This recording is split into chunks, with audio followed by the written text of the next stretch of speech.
자, 오늘 본문에도 말할 수 없는 비극이 나와요. 자, 마르다 마리아의 오빠 나사로가 죽어버린 거죠. 젊은 나이에. 아유, 불쌍해라, 젊은 나이에. 그런데 그것도 참 안타까운데요, 이 나사로는 소년소녀 가장이었거든요. 아버지, 엄마, 아빠가 어릴 때 돌아가셨습니다. 오빠 나사로, 밑에 여동생 둘, 마르다 마리아, 오빠를 의지하면서 그렇게 살았어요. 자, 그런데 이 오빠 나사로가 병에 걸려서 죽게 된 것이죠. 젊은 나이에 죽은 것도 참 안타까운데, 평생 지질이 고생만 하다가, 동생 뒷바라지하면서 고생만 하다가 오빠가 죽었으니까 얼마나 참 안타까운 죽음입니까? 그런데 오늘 본문에서 주님은 제자들에게 이렇게 말씀하세요. 15절 말씀. 내가 거기 있지 아니한 것을 너희를 위하여 기뻐하노니 이는 너희로 믿게 하려 함이라. 우리 주님께서 거기 있지 않은 것을 기뻐하신대. 그 이유가 뭐라고? 더 큰 믿음을 갖게 하기 위해서. 여러분, 이 말씀을 우리 주님이 또 하십니다. 자, 우리 주님께서 이제 헐레벌떡 베다니에 도착했습니다. 이미 나사로는 죽었어요. 장례식을 막 치르고 있습니다. 당연히 마르다 마리아는 예수님이 참 원망스럽죠. 오려면 일찍 오시지, 왜 이렇게 늦게 오셔가지고 오빠를 죽게 하십니까? 자, 그때 예수께서 하나님께 기도하시면서 이렇게 말씀하세요. 42절. 아버지께서 나를 보내신 것을 그들로 믿게 하려 함이니이다. 두 번 나와요. 두 번. 믿게 하려 합니다. 두 번. 여러분, 나사로의 죽음의 원인이 뭘까요? 왜 죽었을까요? 몰라요. 성경은 말하지 않습니다. 누구 죄 때문인지, 누구 실수 때문인지, 뭐 나사로가 뭐 담배를 많이 폈나, 술 많이 마셨나, 몰라요. 모른다고요. 성경은 나사로의 죽음의 원인에 대해서 말하지 않습니다. 그러나 한 가지 분명한 사실은 이 나사로의 죽음을 통해서 하나님이 하실 일, 주님이 기대하시는 일이 있다라는 거예요. 그게 뭡니까? 믿게 하려 합니다. 믿음을 더 분명하기 위해서. 자, 여러분, 오늘 본문에 나오는 이 제자들과 마르다 마리아 보시면요, 믿음이 있는 것 같은데 없어요. 가만히 보면. 여러분, 제자들 볼까요? 자, 우리 주님께서 죽은 나사로를 내가 살리러 간다. 우리 나사로가 잠들었다. 내가 깨우러 간다. 11절 말씀. 우리 친구 나사로가 잠들었도다. 그러나 내가 깨우러 가노라. 그러니까 제자들이 뭐라고 비아냥합니까? 12절. 제자들이 이르되 주여 잠들었으면 낫겠나이다 하더라. 아니, 예수님께서 죽은 나사로 살리러 간다니까 제자들이 아이고야, 아유, 잠들었으면 차라리 나을게요. 자, 예를 들어서 부엌에 쥐가 나왔다 칩시다. 쥐가. 그러면 여보, 그 쥐 내가 잡을게. 그러면 아내가 아이고, 쥐가 당신을 잡겠수. 이러면 남편 무시하는 거잖아요. 지금 제자들이 이러는 겁니다. 내가 나사로 살리러 갈게. 아이고, 예수님 잠들었으면 차라리 낫게요. 믿음이 있는 거예요, 없는 거예요? 도마는 엉뚱한 말도 합니다. 16절 말씀. 우리도 주와 함께 죽으러 가자. 엉망진창이에요, 엉망진창. 믿음도 없고 무슨 말 하는지도 모르고 총체적 난국입니다. 도대체 믿음이 있는 거예요, 없는 거예요? 이건 마르다 마리아도 마찬가지입니다. 마르다는 믿음이 좀 있어요. 자, 우리 예수께서 왔습니다. 와서 보니까 나사로가 이미 죽어 있어요. 이렇게 말씀하세요. 26절. 무릇 살아서 나를 믿는 자는 영원히 죽지 아니하리니 이것을 내가 믿느냐? 마르다가 대답합니다. 27절. 이르되 주여 그러하외다. 네, 믿습니다. 마르다는 믿음 있어요. 믿음 있다고. 그런데 잠시 후에 그래 마르다야? 그러면 돌을 옮겨 놓으라. 이러니까 마르다가 뭐라 말합니까? 39절. 주여 죽은 지가 나흘이 되었으며 벌써 냄새가 나나이다. 조금 전에 믿는다며. 근데 돌을 옮겨 놓으라니까 냄새 납니다. 마르다가 믿음이 있어요, 없어요? 마리아는요, 믿음이 더 없습니다. 자, 우리 예수님이 왔습니다. 그러면 나와서 코빼기는 보여야 될 거 아니에요. 마리아는 나오지도 않아. 집안에 들어앉아 있어. 뒤늦게 나와가지고 예수님께 턱 던지는 말이 뭔지 아십니까? 32절. 주께서 여기 계셨더라면 내 오라버니가 죽지 아니하였겠나이다 하더라. 예수님이 그 먼 거리에서 왔으면 아이고 예수님 오시느라 고생 많으셨죠 이래야 되는데, 오자마자 왜 이제 왔냐고 지금 따지는 거예요. 마리아가 믿음이 있어요, 없어요?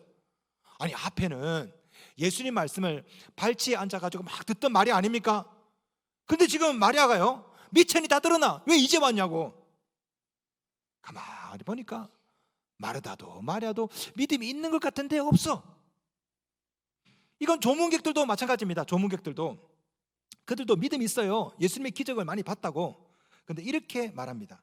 37절. 그중 어떤 이는 말하되 맹인의 눈을 뜨게 한 이 사람이 그 사람은 죽지 않게 할 수 없었더냐. 맹인의 눈을 뜨게 한 것을 봤어요. 그 기적을 이 사람들도, 조문객들도. 그런데 이 사람들은요, 왜 이제 왔냐고. 맹인은 고치는 사람이 왜 나사로는 안 고치고 이제 늦게 왔냐고. 이 사람들은 무슨 문제가 있습니까? 예수님의 기적은 믿어요. 하지만 죽은 사람까지 살릴 수 있다는 이 믿음은 없는 것이죠. 자, 오늘 본문에 나오는 제자들, 마르다, 마리아, 조문객들 다 믿음이 어느 정도 있어요. 하지만 있는 것 같은데 믿음이 없어. 믿음이 불완전해요. 자, 이렇게 원망하는 사람들, 이 사람들 앞에서 우리 주님은 죽은 나사로를 부르십니다. 43절, 큰 소리로 나사로야 나오라 부르시니, 그리고 죽은 나사로를 살리는 기적을 베푸시죠. 44절, 죽은 자가 수족을 배로 동인 채로 나오는데, 자, 이 기적을 통해서 어떤 일이 났을까요? 믿음이 확장되었습니다. 예수님은 맹인의 눈도 뜨게 하고 죽은 사람도 살리는 분이구나. 자, 45절 말씀, 마리아에게 와서 예수께서 하신 일을 본 많은 유대인이 그를 믿었으나, 돼 있죠. 그 결과가 뭡니까? 믿음이 생긴 거예요. 믿음이, 불완전한 믿음이 완전하게 되었다고. 여러분, 애초에 우리 주님께서 뭐라 말씀했습니까? 11장 15절, 이는 너희로 믿게 하려 함이라. 43절 42절 말씀, 아버지께서 나를 보내신 것을 그들로 믿게 하려 함이니이다. 우리 예수님이 침묵한 게 아니에요. 뒷짐지고 가만히 계신 게 아닙니다. 예수님의 마스터 플랜이 뭡니까? 믿게 하려 합니다. 이 죽음과 부활을 통해서 불완전한 믿음이 강하게 완전하게 되고 없던 믿음은 생기고 믿게 하려 합니다. 이게 예수님의 의도죠. 성도 여러분, 이런 일을 지금 여러분에게 하시는 겁니다. 자, 여러분 중에 어떤 분들은요, 지금 삶 가운데 고난이 있는 분이 있을 거예요. 너무너무 힘들어. 지금 IMF보다 더 힘들다며. 자영업자도 힘들고, 너무너무 힘듭니다. 아마 여러분 그 가정 가운데 우환이 있는 분도 아마 있을 거예요. 그죠? 하나님의 원래 의도가 뭘까요? 믿게 하려 합니다. 이런 고난을 통해서 여러분의 믿음이 더 굳건해지는 것, 이게 하나님의 의도고, 이거를 지금 하나님이 일하고 계신다는 것이죠. 저는 실제로 목회하면서 그런 분 많이 봤어요. 어떻게 오셨습니까? 네, 교회가 좋아서 왔어요. 알고 보니까 집안에 우환이 있어. 애가 아파. 부부 사이에 무슨 문제가 있어. 사업이 안 돼. 그렇게 해서 교회 오는 분들이 왕왕 있습니다. 자, 그렇게 해서 믿음 생활을 하고 결과적으로 지나다 보면요, 어느 순간에 문제도 해결되어 있고 믿음도 좋아져 있어요. 이게 바로 하나님이 하실 일이죠. 고난의 원인, 고통의 원인, 우리는 다 알 수가 없습니다. 말해줘도 몰라요. 그런데 그 가운데 하나님이 뭘 하십니까? 어떻게 됐든 간에 여러분의 믿음이 더 좋아지도록 하는 것, 이게 하나님이 하실 일이라고. 자, 그렇다면 그 고난 가운데 우리가 해야 될 일이 뭡니까? 첫째, 하나님을 기대하시는 것입니다. 원망하고 불평하고 누구 때문이냐 원인 찾고 이게 아니라 하나님께서 앞으로 하실 일을 미리 기대하는 거죠. 15절 말씀 볼까요? 내가 거기 있지 아니하는 것을 너희를 위하여 기뻐하노니 이는 너희로 믿게 하려 함이라. 우리 주님이 기뻐한대. 사람이 죽었는데 우리 주님이 기뻐하신대. 왜 그럴까요? 자, 보세요. 자, 나사로가 병들었을 때 그 자리에 예수님이 있었다면 나사로를 고쳐줬겠죠. 그걸로 끝이야. 그런데 나사로가 병들어서 죽었을 때 예수님이 그 자리에 없었기 때문에 이제 뭘 하십니까? 가셔서 나사로 살려줄 거죠. 그리고 그 나사로 살아나는 것 때문에 마르다, 마리아, 제자들, 유대인들 믿음이 좋아지겠죠. 그래서 기뻐하는 거예요, 미리. 예를 들어서 이번 성탄절 때 자녀에게 얘기합니다. 딸아, 이번 크리스마스 때 산타 할아버지가 못 오신대. 왜요, 아빠? 산타 할아버지가 코로나 걸렸대. 난 너무 재밌죠. 왜? 사실은 내가 선물 줄 거거든. 다 계획해놨어. 그런데 괜히 얘기하는 거야. 나는 이미 알고 있어요. 이미 사놨어, 이미. 그런데 실망을, 정말 안 와요? 못 온대, 산타가. 막 혼자 속으로 막 웃는 거지. 아이고, 이것을 내가 다 사놨다야. 자, 오늘 본문에 우리 주님께서 그래서 기뻐하신 거예요. 지금 울고 불고 있지만 우리 주님이 기뻐하시는 겁니다. 내가 살릴 거지롱. 나사로도 살아나고, 나사로 덕분에 마르다 믿음도 좋아지고, 마리아 믿음도 좋아지고, 제자들도 믿음 좋아지고, 이걸 다 아니까 내가 거기 있지 않냐는 것을 너희를 위하여 기뻐한다. 고난 가운데 우리가 이렇게 할 수 있다면 얼마나 좋을까요? 도대체 하나님께서 어떤 일을 하실까? 고난 있을 때 막 기뻐하고. 만약에 여러분이 그럴 수만 있다면 저는 인정하겠습니다. 야, 여러분 믿음 최고야 그냥. 그죠? 예? 고난 가운데 누구 때문이냐? 누가 뭐 어떻게 해서 이런 일이 생겼냐? 이게 아니라 앞으로 하신 일이 뭘까를 미리 기대하는 거죠. 그리고 미리 기뻐해 보는 겁니다. 물론 이것이 쉽지 않아요. 지금 당장 괴롭고 힘든데 어떻게 기뻐하겠어? 예수님이니까 그렇게 했겠지. 그렇기 때문에 둘째, 하나님의 말씀을 읽고 듣고 순종하는 것입니다. 이건 할 수 있죠. 이거는. 그죠? 결심만 하면 안 됩니다. 예? 기뻐하자, 기뻐하자. 좋은 생각, 착한 생각. 결심만 하면 안 돼요. 그죠? 긍정적인 생각을 한다고 해서 문제가 해결되는 거 아닙니다. 지금 또 보면 상황 보면 너무나 아프거든, 힘들거든. 그래서 우리는 말씀을 읽고 듣고 순종하면서 따라가다 보면 언젠가 어두운 터널을 지나게 되어 있거든요. 이해가 안 되어도. 여러분, 길을 잃었어요. 길을 잃었을 때 여러분 뭐 해야 됩니까? 내비게이션 들어야죠. 왼쪽으로 하라, 오른쪽으로 하라, 유턴해라. 이해가 안 돼, 이해가. 하지만 내비게이션 믿고 따라가다 보면은 언젠가 도착하거든요. 자, 우리 인생 가운데 길을 잃었어요. 어두운 터널에 들어갔습니다. 어디로 가야 될지 몰라. 그럴 때 여러분이 할 것은 인생의 내비게이션, 하나님의 말씀을 읽고 듣고 순종하는 겁니다. 이해가 안 되어도 따라가다 보면 어느새 인생의 어두운 터널을 지나게 되어 있거든요. 가만히 보면 고난 가운데 두 부류가 있어요. 믿음이 좋아지는 사람이 있고 나빠지는 사람이 있고, 동굴에서 빠져나오는 사람이 있고 끊임없이 굴을 파는 사람이 있고. 어떤 사람이 동굴을 빠져나옵니까?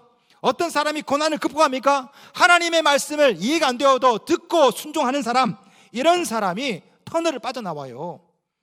오늘 본문에도 두 종류의 사람이 나옵니다. 똑같이 나사로의 죽음과 부활을 경험하고도 믿음이 좋아지는 사람이 있고, 반대로 미움이 생긴 사람이 있어요.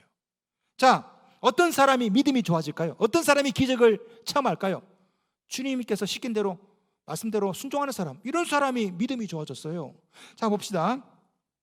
예수께서 돌을 옮겨 놓으라 명령하셨습니다.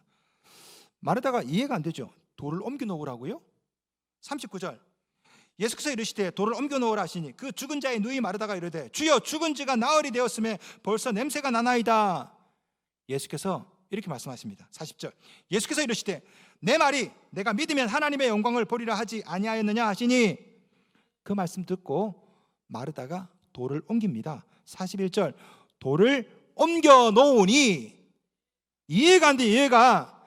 하지만 돌을 옮겨 놓았다고, 그러니까 어떤 일이 생겼어요? 기적이 생겼죠. 그 결과로 믿음이 생겼죠. 풀어놓아 다니게 하라, 이것도 마찬가지입니다. 자, 우리 주님께서 돌을 옮겨 놓으라. 두 번째로, 야, 나사로가 부활하니까 그 나사로 붕대 저거 풀어놓아서 좀 다니게 하라. 여러분 생각해 보세요. 얼마나 무서울까요?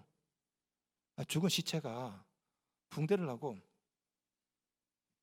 돌아다니는, 생각해 보세요. 좀비처럼.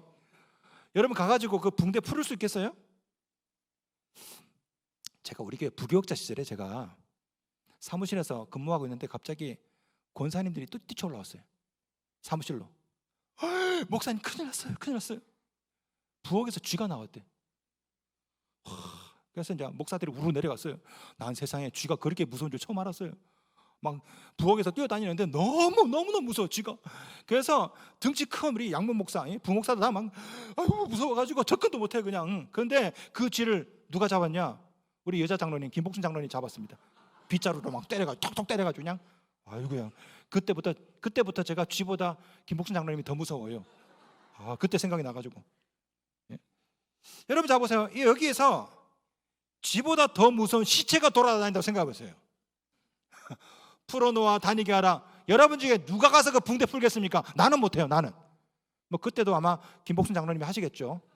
아마 잡을 거예요, 아마. 그래서 잡혀 사는 사람이 있어요. 곽수림이라고. 예. 여러분, 죽은 시체를 보고 우리 주님이 얼마든지 할 수 있죠. 풀어놓아. 내가 할게, 내가. 그런데 꼭 시키시죠, 우리 주님이. 네가 해. 죽은 시체가 무섭기도 하지만요, 시체를 만지면 내가 부정해지거든. 그런데 그 일을 주님이 시키십니다. 이해가 안 되죠? 꼭 이렇게까지 해야 돼요? 그런데 그 중에 어떤 사람이 이 말씀 듣고 순종합니다. 그랬더니 기적도 체험하고 믿음도 온전하게 되고. 여러분 질문 드릴게요. 오늘 본문에 나오는 사람들 중에 누가 가장 믿음이 좋아졌을까요? 무덤을 돌멩이를 옮긴 사람이죠. 붕대를 푼 사람이죠. 왜? 직접 봤거든, 직접. 그러니 믿음이 얼마나 더 좋아지겠어요. 여러분, 얼마든지 예수님께서 본인의 능력으로 할 수 있습니다. 간둬라. 얍 하면 돌멩이가 아마 떼굴떼굴 굴러갔을 거예요. 가만둬, 내가 할게.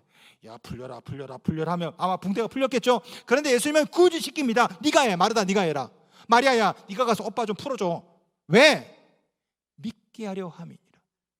우리 주님의 의도는요, 처음부터 끝까지 믿음이에요. 믿음. 더 확실한 믿음을 주려고.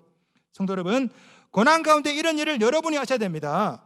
고난 가운데 이유가 뭐냐? 원인이 뭐냐? 누구 때문에 이런 일이 생겼냐 도대체? 이게 아니라 어떻게 하면 되냐? 사람들 막 붙잡고 막 말 듣고, 이게 아니라 여러분은 주님의 말씀을 들으셔야 돼요. 그 말씀 듣고 이해가 안 되어도 순종할 때 여러분에게 은혜도 생기고 기적도 생기고 믿음도 생기고. 성경은 분명히 말씀합니다. 로마서 10장 17절, 그러므로 믿음은 들음에서 나며. 믿음은 들음에서 나는 거예요. 기적이 아닙니다. 이 하나님의 말씀을 듣고 이해가 안 되어도 아멘하고 순종할 때 믿음이 생긴다고. 믿음이. 성도 여러분, 고난 가운데 여러분이 할 일은요, 유튜브 찾고 원인을 찾고 이게 아니에요. 하나님의 말씀을 듣고 이해가 안 되어도 순종하는 것입니다. 그래야 기적도 생기고 터널도 빠져나오고 그래야 믿음도 생기는 것입니다. 그러나 성도 여러분, 말씀을 듣는 것만으로 믿음이 생기지 않아요. 정신줄 놓고 가만히 듣고 있으면 졸음만 생겨. 셋째, 이왕 말씀을 듣고 순종하시려면 신뢰하는 마음으로 들으셔야 됩니다. 신뢰하는 마음으로. 말씀을 듣더라도 삐딱하게 들으면요, 기적이 아니라 의심만 생겨요. 자, 오늘 본문에 그런 사람이 나옵니다. 46절 말씀, 그 중에 어떤 자는 바리새인들에게 가서 예수께서 하신 일을 알리니라. 그 중에 어떤 자, 누굴까요? 이 사람. 자, 조문객 중에 모든 사람이 다 예수님을 좋아하는 사람이 아니에요. 그 중에 어떤 사람은요, 바리새인들이 보낸 사람이 있습니다. 예. 와가지고 예수님 하신 말씀을 가만히 삐딱하게 듣는 거지. 뭔 말 하나 보자, 어떤 짓을 하나 보자. 어떻게 하려고? 고발하려고. 예수님의 말씀을 삐딱하게 듣고요, 의심하면서 보고요. 그러니까 죽은 나사로가 살아났어도 많은 유대인들이 믿었지만 그 중에 어떤 자, 이 사람들은요, 오히려 예수님을 고발합니다. 참 아이러니하죠. 고난 가운데 기적을 경험하고도 어떤 사람은 믿음이 생기고 어떤 사람은 미움이 생기고, 더 이상한 일은요, 그 다음에 생깁니다. 자, 예수님은 죽은 나사로를 살리려고 하죠. 자, 고발을 접수받은 대제사장 바리새인들은요, 어떻게 합니까? 53절, 이날부터는 그들이 예수를 죽이려고 모의하니라. 흥미롭죠. 예수님은 살리려고 하는데 대제사장 바리새인들은 예수를 죽이려고 해. 참 신기합니다. 죽은 나사로가 살아났다고. 이 놀라운 사건 가운데 어떤 사람은 믿음이 생기고 어떤 사람은 미움이 생기고, 어떤 사람은 나사로를 살리려고 하고 어떤 사람은 나사로를 살린 그 예수를 죽이려고 하고. 여러분, 이런 일이 왜 생깁니까? 왜 한쪽은 믿는데 한쪽은 왜 안 믿을까? 예수님을 신뢰하지 않기 때문에 그래. 그러니 말씀을 듣더라도 의심하며 듣고요, 기적을 보더라도 의심하며 기적을 봅니다. 37절 말씀 볼까요? 그중 어떤 이는 말하되 맹인의 눈을 뜨게 한 이 사람이, 그 사람은 죽지 않게 할 수 없었더냐. 참 삐딱하죠. 아유, 어떻게 말을 이렇게 해? 예? 사사건건 예수의 말씀을 삐딱하게 들어요. 이렇게 되면 믿음이 생기지가 않아요. 아니, 제가 아내랑 연애할 때 처가댁에 갔어. 처가댁에. 지금도 기억해. 우리 처가댁 식구들이 저를 탐탁지 않게 보셔. 아직도 기억해. 내 마음에 깊이. 예? 우리 처형 무슨 말인지 내가 다 알고 있어. 내가. 예? 눈이 뱁새 눈 같다는 둥, 머리가 크다는 둥, 그냥 하여튼. 그런데 처가댁 식구들 중에 우리 장모님만 저를 이쁘게 보시더라고. 우리 사위 될 사람이 뭐가 머리가 크다고 그러냐고, 눈이 누가 작다고 그러냐고. 우리 장모님은 저를 모든 걸 다 이쁘게 보셔. 그래, 뭔 말해도 할렐루야 아멘이야. 예? 여러분, 저를 어떻게 보십니까? 제가 머리가 큽니까? 눈이 작아요? 예, 제가 시험 들게 생겼네 그냥. 아니, 가만 보면요, 삐딱하게 보는 사람도 있어요. 그렇잖아요. 아래로 훑어보면서 하나하나 마음에 안 들어. 그래 본 사람 있죠. 설교를 들을 때 그렇게 들을 수 있어요. 뭔 말 하나 보자, 하나하나 마음에 안 드네. 이러면 믿음이 안 생긴다니까요. 옳거니 내가 그 말 할 줄 알았다. 오늘 본문에 보시면 그 중에 몇 사람이, 이 사람들 어떤 사람이에요? 예수님의 말씀을, 기적을 삐딱하게 본다고. 먼 일 하나 보자, 먼 말 하나 보자. 그러니까 고발을 하지. 그러니까 예수를 죽이려고 하죠. 48절, 만일 그를 이대로 두면 모든 사람이 그를 믿을 것이요.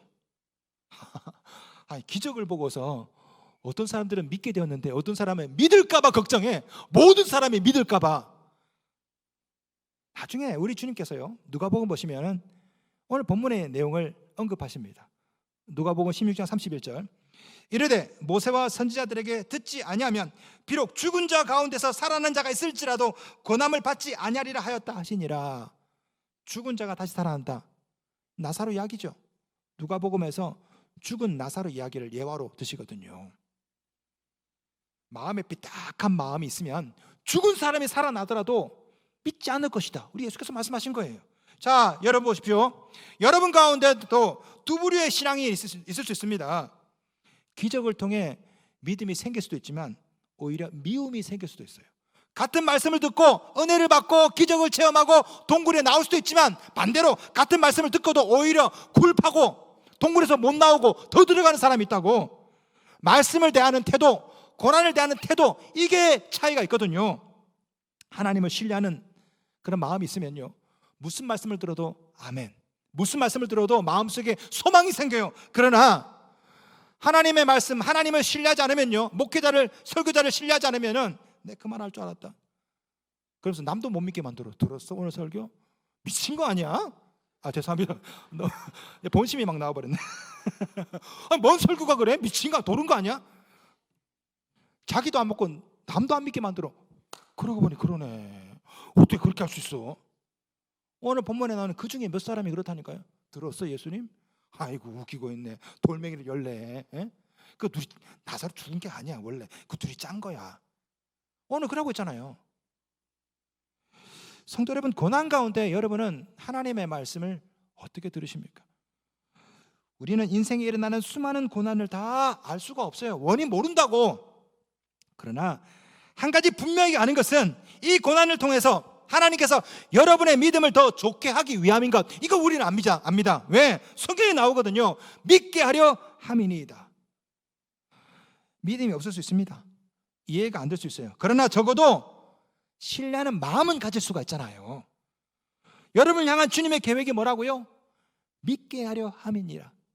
이 신뢰, 이 하나만 있어도 여러분 얼마든지 터널에서 나올 수가 있다고 저는 믿습니다.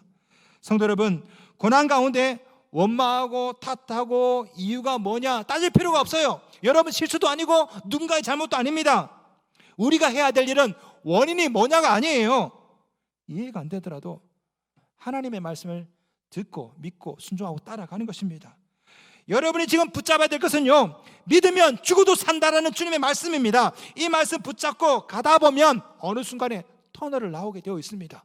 기적도 체험하고 은혜도 체험하고, 그러다 보면 어느 순간에 여러분의 믿음이 자라게 되어 있거든요. 성도 여러분, 고난 가운데 지금 하나님이 일하고 계십니다. 어떤 일을 하십니까? 믿게 하려 함이니이다. 여러분에게 믿음 주시기 위해서 이 말씀을 붙잡고 사시기를 주님의 이름으로 축원합니다.